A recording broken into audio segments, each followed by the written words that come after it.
Kaya yung sinasabi ko sa inyo, mga anak ko, stay humble.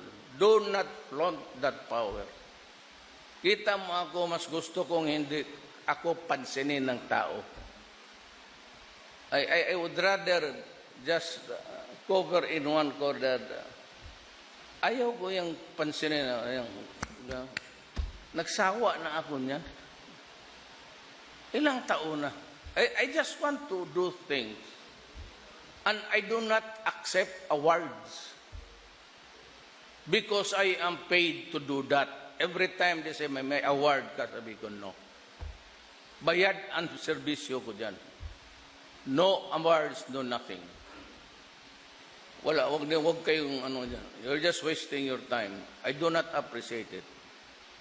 Because my view is that, my honest opinion is, bayad man ako. Bakit mo pa-award ka pa dyan? Mas mabuti pa, mag-behave na lang tayong lahat.